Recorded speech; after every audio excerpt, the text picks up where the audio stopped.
അദ്ദേഹം ഇൻസ്റ്റാഗ്രാമിൽ റെക്കോർഡ് ഇട്ടിട്ടുണ്ട്. ഇതിനെല്ലാം കൂടി ഇൻസ്റ്റാഗ്രാമിൽ എത്ര ഫോളോവേഴ്സ് ഉണ്ട്? അതിപ്പോ എനിക്ക് തോന്നുന്നു 3000 ഒക്കെ ഉള്ളൂ. 3000.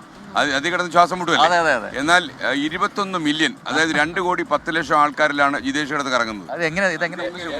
എന്റെ റീലുകൾ തന്നെ ഇപ്പൊ സെഞ്ചുറി അടിക്കാൻ പോവാണ്. മില്യൺ അടിച്ചു തന്നെ. അതിൽ ഏറ്റവും കൂടിയതാണ് 21 മില്യന്റെ റീല്. ഇപ്പൊ ഏത് റീലായിരുന്നു അത് VS 2 കൈ കൊണ്ട് വരച്ച റീലാണ്. അത് ഈ ബ്രെയിൻ പവർ ടെക്നിക്കായിട്ട് ഒരു ഇതിൽ അത് ഭാഷയില്ലല്ലോ, ഭാഷയുടെ അതിർവരമ്പില്ലാതെ എല്ലാവരും അത് ഇട്ടു. താങ്കളെ നമുക്കൊന്ന് വരച്ചാലോ?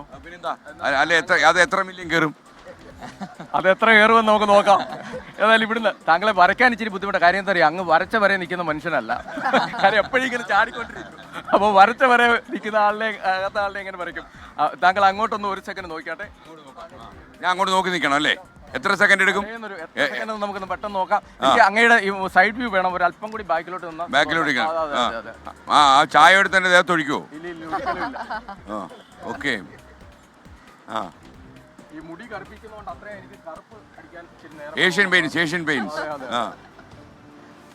ഏതായാലും ടോക്ക് ഷോയുടെ രാജാവാണെന്ന് ആരെങ്കിലും പറഞ്ഞിട്ടുണ്ടോ? ടോക്ക് ഷോയുടെ പ്രജയെന്ന് പറഞ്ഞിട്ടുണ്ടോ? അതെ, ടോക്ക് ഷോയുടെ രാജാവാണ്. ഇപ്പൊ ടോക്ക് ഷോയുടെ രാജാവിനെ ഇങ്ങനെ രേഖാചിത്രമായിട്ട് വരയ്ക്കുന്നതിൽ എനിക്ക് ഒത്തിരി സന്തോഷമുണ്ട്. കാർട്ടൂൺ എന്ന് പറഞ്ഞാൽ കാച്ചിക്കുറിക്കിയ കവിത പോലെയാണ്. കാച്ചിക്കുറിക്കിയ കവിത എന്ന് പറയുന്നത് വൈലോപ്പിള്ളിയുടെ കവിതയാണെങ്കിൽ ഇത് കാച്ചിക്കുറിക്കിയ വരെയാണ്. മിനിമം ലൈൻസ് ഉപയോഗിച്ചുകൊണ്ട് എങ്ങനെ വരയ്ക്കാനൊക്കും എന്നാണ് നമ്മൾ നോക്കുന്നത്. കാലുവരെയായോ? അങ്ങ് എനിക്ക് വ്യൂ കിട്ടാത്ത രീതിയിൽ നിൽക്കുന്ന കാരണം എനിക്ക് ഇങ്ങനെ ഒരു ബുദ്ധിമുട്ടുണ്ട്. എത്രയോ കാലം നിങ്ങൾ കണ്ടൊരു മോന്തയത് നീ കൂടെ കണ്ട് ഉറപ്പ് വരുത്തണോ? 40 കൊല്ലത്തെ മോന്തയാ. അതെ 40 വർഷമായിരിക്കുകയാണ്. അതിൽ ഏറ്റവും ക്ലിക്കായത് 95 തൊട്ട് 2011 വരെയുള്ള നമ്മൾ തമ്മിൽ അല്ലേ? നന്നായിട്ട് വരയ്ക്കണേ. ഇതൊക്കെ ഓരോന്ന് പറഞ്ഞ് ശ്രദ്ധ മാറണം. പക്ഷെ വേറൊരു കാര്യമുണ്ട്. കാർട്ടൂണി വരച്ചാലേ ഐശ്വര്യ വരച്ചാലും ഞങ്ങൾ ഇച്ചിരി ഡിസ്റ്റോർഷൻ കൊടുത്ത് സൗന്ദര്യം ഇച്ചിരി കുറച്ചേ വരയ്ക്കത്തുള്ളൂ. അതാ ഞാൻ അനുജ വരയ്ക്കേണ്ടത് പറഞ്ഞു. അതെ സ്ത്രീകളെ വരച്ചാൽ അവർക്ക്. ഹലോ,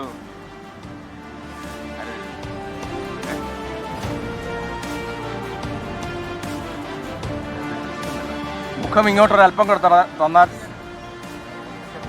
മുഖം കിട്ടിയില്ലെങ്കിൽ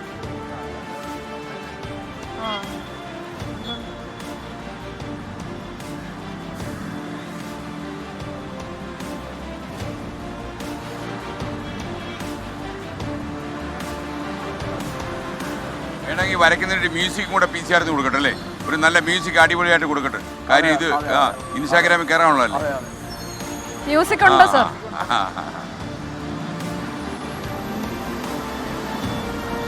വരച്ചോ? പ്രജനെ പോലെ എന്നെ പോലെ ഒരു വഴിയാവോ? കറക്റ്റ് ആയിട്ടുണ്ട്.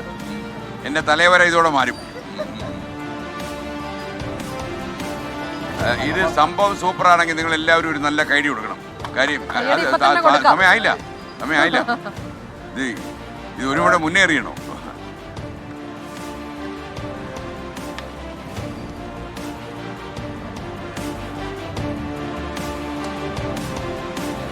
ഒരു കാർട്ടൂൺ ആക്കിയിട്ടുണ്ട്, രേഖാചിത്രമാക്കിയിട്ടുണ്ട്, മിനിമം ലൈൻസ് ഉപയോഗിച്ചുകൊണ്ട്. ഇത് എത്ര മില്യൺ അടിക്കും? അടിക്കുമെന്ന് നമുക്ക് നോക്കാം. അതായത് ഏകദേശം അല്ലേ? നിങ്ങൾക്ക് ഇഷ്ടപ്പെട്ടോ? ഒന്ന് ചോദിക്കാം, അവരോട് ചോദിക്കാം. അതൊന്ന് ക്ലിയർ ആക്കാം. അങ്ങ് വരക്കാരനാണോ? എല്ലാം ജീവിക്കണ്ടായ സാറേ. അതുകൊണ്ട് റെഡിയാക്കിയോ? സൈഡ് റെഡിയാക്കിയോ? ഏറ്റവും മിനിമം ലൈൻസ് കൊണ്ട് വരയ്ക്കാവുന്ന ഒരു രൂപം കറക്റ്റ് ആക്കിയിട്ടുണ്ട്. കണ്ടപ്പോ എന്താ തോന്നുന്നു? എനിക്ക് തോന്നുന്നു എന്നെക്കാളും ചുവട്ടെന്ന് തോന്നി, എന്നെക്കാളും നന്നായിരിക്കുന്നതെന്നാ തോന്നി. അപ്പൊ ജിതേഷിനെ ഞാൻ ഒന്ന് വരച്ചാലോ? വരച്ച വലിയ സന്തോഷം. പ്രജന്റെ കൂട്ടിരിക്കും. അതെ, താങ്ക് യു. വളരെ സന്തോഷം.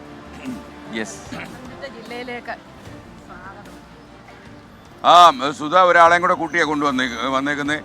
ഈ ഇത്രയും കാലം സഹിച്ചതിനൊരു അവാർഡ് അല്ലേ? അങ്ങെന്താ ചെയ്യുന്നത്? ഞാൻ ഒരു ഗവൺമെന്റ് ജോലിക്കാരനായിരുന്നു. റേഷനിങ് ആയിരുന്നു.